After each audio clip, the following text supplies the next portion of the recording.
family, memory, love, and silence. Anita Desai's Clear Light of Day is a quiet yet powerful exploration of how time changes everything, and yet, somehow, nothing at all.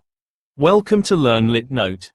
In this video we'll see how India's turbulent history runs parallel to the unspoken emotional wars within a single family.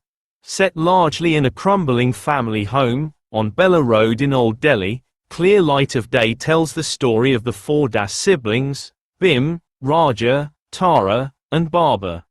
Bim is the eldest sister in the Das household, Tara is the second youngest child, Raja is Bim's younger brother. They used to be very close to each other in their earlier years. Baba is the youngest child of the Das household. He is mentally underdeveloped, and thus entirely dependent on Bim. He doesn't talk but he seems to understand others.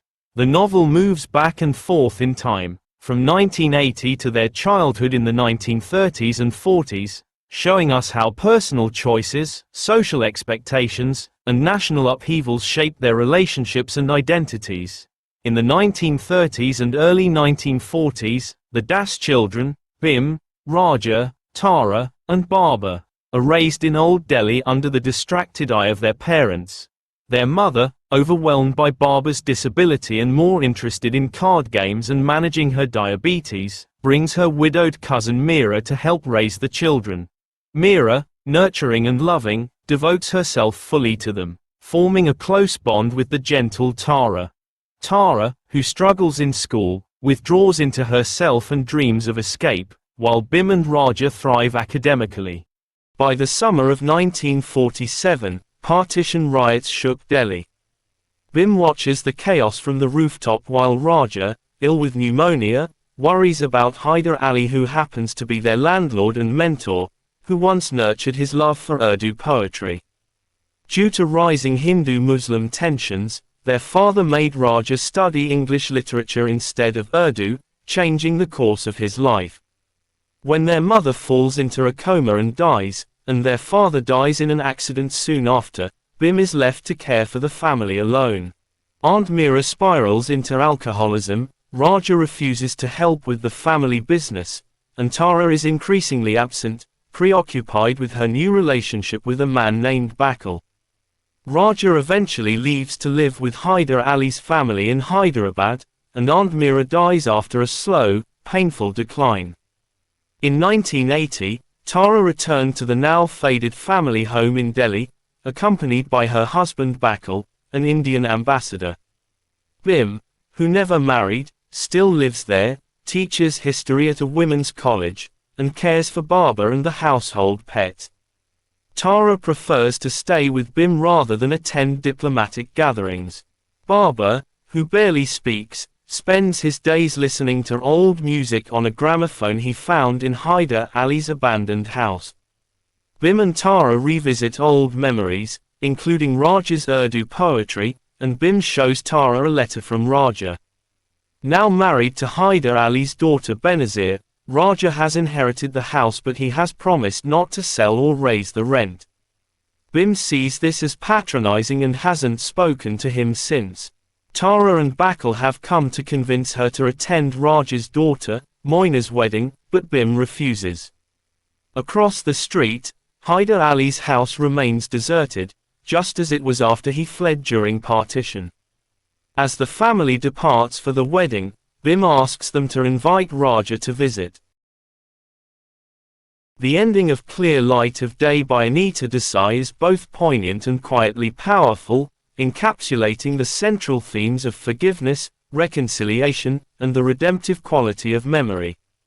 A critical discussion of the final scene will count the account of the psychological transformation of the protagonist, Bim, and how it reflects the novel's deeper commentary on family, time, and personal responsibility. The ending of the novel is a poignant resolution to the novel's exploration of estrangement. The central tension of the novel revolves around the strained relationship between Bim, Tara and Raja. The ending scene depicts a tentative reconciliation, sparked by Tara's guilt and Bim's eventual understanding of Tara's life choices. Bim's transformation is not dramatic but deeply psychological. After spending much of the novel in bitterness toward Raja for his abandonment, she slowly recognizes her own complicity in emotional estrangement. Clear light of day is realized in this final scene. There is clarity, and Bim finally sees her past not through the lens of grievance, but through understanding. Desai subtly draws on Eliot's notion of time to show how the past, present, and future intermingle. The past no longer haunts Bim, but becomes a shared history, something to be acknowledged rather than escaped. While the ending suggests reconciliation, it avoids sentimentality. Raja has not yet returned. The gesture remains unacted, meaning that the resolution is incomplete. Desai resists a tidy happy ending, reinforcing that relationships are always in process, never fully resolved. The openness of the ending reflects real life. Emotional healing is possible, but uncertain. The ending of Clear Light of Day is not dramatic, but it is emotionally profound and thematically rich. Desai avoids melodrama and instead offers a subtle, introspective resolution that is both believable and moving. It reinforces the idea that healing and understanding come not through confrontation, but through quiet, personal clarity, a clear light, that finally allows Bim to see both herself and her family anew. The ambiguity in the end is not a weakness but strength, reflecting the messy, unresolved nature of life itself. If this video helped you in any ways, consider subscribing the channel. Thanks for watching.